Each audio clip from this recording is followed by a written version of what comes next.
नमस्कार दोस्तों, स्वागत है आप सभी का। आज से हम शुरू करें जिम्नोस्पर्म चैप्टर 1 की पूरी और आसान व्याख्या।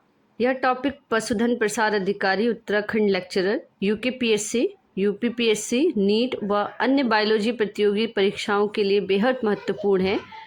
इस वीडियो में हम जिम्नोस्पर्म को बेसिक से लेके एग्ज़ाम लेवल तक समझेंगे और साथ ही पिछले वर्षों में पूछे गए महत्वपूर्ण बिंदुओं पर चर्चा भी करेंगे। तो वीडियो को अंत तक ज़रूर देखिए। चलिए शुरू करते हैं। सबसे पहले समझते हैं जिम्नोस्पर्म क्या होते हैं, इन्हें नेक्ड शीट प्लांट क्यों कहा जाता है और इसकी प्रमुख विशेषताओं को। तो स्टार्ट करते हैं जिम्नोस्पर्म। इसकी परिभाषा देखते हैं। अनावर्त बीजी जिम्नोस्पर्म वे बीजी पौधे हैं जिनके बीज यानी कि ओवरी फ्रूट के भीतर बंद नहीं होते हैं। ठीक है, ये सपोज कीजिए कोई फ्रूट है तो इनके ये सीड बीच में लगे हुए होते हैं और ये मीजोकार्प से ढके हुए होते हैं। और जिम्नोस्पर्म में जो बीज होते हैं वो ढके हुए ना होकर डायरेक्ट खुले हुए होते हैं,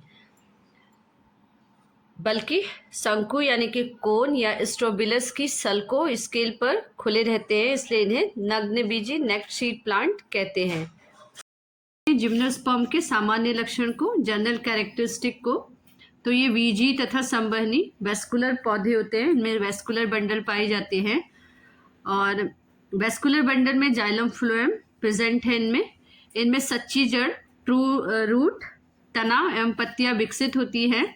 ये अधिकांशतः सदाबहार एवरग्रीन होते हैं, वुडी कास्टी होते हैं और पेरेनियल मतलब बहुवर्षीय पौधे होते हैं। इनमें फूल एवं फल नहीं बनते हैं। बीजांड जो होते हैं ओव्यूल नेक्ड होते हैं तथा अंडाशय ओवरी में बंद नहीं रहते। बीज शंकु, कोन, स्ट्रोबिलस की सल्कों पर बनते हैं। इनमें विषम बीजाणुता हेट्रोस्पोरी पाई जाती है। नर एवं मादा शंकु, मेल एवं फीमेल कोन अलग अलग होते हैं। अधिकांश में पवन द्वारा परागण एनिमोफिली होते हैं। निषेचन के लिए जल की आवश्यकता नहीं होती है। जाइलम में सामान्यतः वाहिकाएं वेसल अनुपस्थित होता है, लेकिन नीटम जो है इसका अपवाद है। फ्लोएम में सहचर कोशिकाएं कंपेनियन सेल अनुपस्थित होते हैं। ये द्विगुणित स्पोरोफाइटिक अवस्था इसमें प्रमुख होती है। द्विगुणित अवस्था या स्पोरोफाइटिक अवस्था इसकी प्रमुख अवस्था है तथा गैमेटोफाइट अत्यधिक विकसित होता है। भ्रूण में सामान्यतः 2 से 15 बीजपत्र कॉटिलेडन्स पाए जाते हैं। इनमें द्वितीयक वृद्धि सामान्य होती है। ठीक है, अब इनका क्लासिफिकेशन देखते हैं। तो डिवीजन जिम्नोस्पर्म में, और सबसे पहले इसका देखते हैं साइकेडोप्सिडा। ठीक है, इसकी विशेषताओं को देखते हैं। ताड़ पाल्म जैसे दिखाई देते हैं, बड़ी संयुक्त पत्तियां, नर और मादा पौधे अलग अलग यानी कि डाइसियस होते हैं ये। ठीक है, और इसके एग्जाम्पल हो जाएंगे साइकस, जैमिया, दियोन। उसके बाद है जिनको गॉप्सिडा।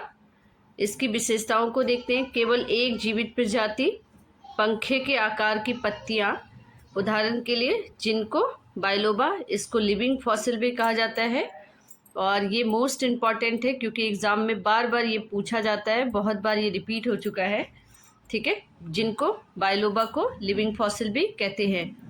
कोनीफेरोप्सिडा, तो इसकी विशेषताओं को देखते हैं। ये सदाबहार वृक्ष है, सुईनुमा निडल लाइक पत्तियां और कोन बनते हैं। इनमें शंकु के रूप में ये रहते हैं और इसके एग्जाम्पल है Pinus, Cedrus, Abies, Picea, Cupressus और जूनिपेरस। उसके बाद आता है ग्नैप्टोप्सिडा। तो जिम्नोस्पर्म और एंजियोस्पर्म दोनों के कुछ लक्षण। कोनीफेरोप्सिडा की विशेषताएं, तो ये सदाबहार वन होते हैं, सुईनुमा पत्तियां और कोन बनते हैं इनमें, उदाहरण के लिए पाइनस, सिड्रस, एबीस, पीकिया, कप्रेस और जूनिपेरस। उसके बाद आता है गिनेटॉप्सिडा। इसकी विशेषता हो जाएगी जिम्नोस्पर्म एवं एंजियोस्पर्म दोनों के कुछ कुछ लक्षण है इसमें। जाइलम में वाहिकाएं वेसल्स उपस्थित होते हैं और इसके एग्जाम्पल हो जाएंगे नीटम, एफेड्रा और वेल विस्चिया। अब इसके आर्थिक महत्व को देखेंगे, इकोनॉमिक इम्पोर्टेंस। तो टिम्बर यानी कि लकड़ी के रूप में यूज करते हैं। पाइनस, सेड्रस और एबीस के उच्च गुणवत्ता की लकड़ी, एबीस से उच्च गुणवत्ता की लकड़ी प्राप्त होती है। भवन निर्माण, फर्नीचर एवं कागज उद्योग में इसका उपयोग होता है। उसके बाद आता है पेपर इंडस्ट्री, कागज उद्योग। तो पाइनस, पीकिया से कागज का गूदा बनाया जाता है। रेजिन एवं टर्पेंटाइन, पाइनस से रेजिन तथा टर्पेंटाइन तेल प्राप्त होता है। और पेंट, वार्निश और औषधियों में इसका उपयोग होता है। औषधि महत्व, एफेड्रा से एफेड्रीन प्राप्त होती है जिससे अस्थमा की दवाई बनाई जाती है।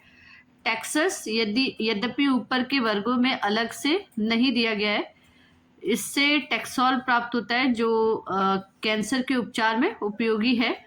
टैक्सस का हमने ऊपर कहीं इसको उपयोग, इसका अलग से वर्णन नहीं दिया था, तो इसलिए हमने यहाँ पे टैक्सोल को लिख दिया है जो छूट गया था।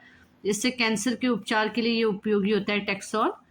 उसके बाद खाद्य उपयोग में साइकस के तनों से सागो प्राप्त होता है। पाइनस जियार्डियाना से चिलगोजा, ये भी बार बार पूछा जाता है, ये भी मोस्ट इम्पॉर्टेंट है एग्जाम की दृष्टि से। एग्जाम में यहाँ से बार बार क्वेश्चन पूछा जाता है। उसके बाद सजावटी पौधे, साइकस, टूजा, कप्रेसिस और अरेकैरिया उद्यानों में लगाए जाते हैं। इसका पर्यावरणीय महत्व, मिट्टी संरक्षण, वायु शुद्धिकरण, पर्वतीय क्षेत्रों में वनों का निर्माण। ठीक है। उसके बाद एग्जाम के लिए कुछ प्रमुख उदाहरण है। Cycadopsida, Cycas Zamia, Dioon, Ginkgopsida, Ginkgo biloba, Coniferopsida, Pinus, Cedrus, Abies, Picea, Cupressus और निटोप्सिडा में नीटम, एफेड्रा, वेलविशिया। ठीक है। तो लिविंग फॉसिल किसको कहा जाता है? गिनको बाइलोबा को। एफेड्रीन किससे प्राप्त होता है? तो एफेड्रा से इसका आंसर हो जाएगा। सागो किससे प्राप्त किया जाता है? साइकस से। और टर्पेंटाइन तेल किससे प्राप्त होता है? पाइनस से। चिलगोजा किस पौधे के बीज हैं? तो पाइनस जियार्डियाना के। जिम्नोस्पर्म में वाहिकाएं सामान्यतः किस वंश में पाई जाती है? नीटम में, नीटोप्सिडा ग्रुप के नीटम में। ठीक है। तो आपको वीडियो कैसी लगी कमेंट जरूर करिए और चैनल को ज़्यादा से ज़्यादा लाइक करिए, शेयर करिए और कमेंट करके ज़रूर बताइए कि वीडियो कैसी लगी। आज के लिए इतना ही, धन्यवाद।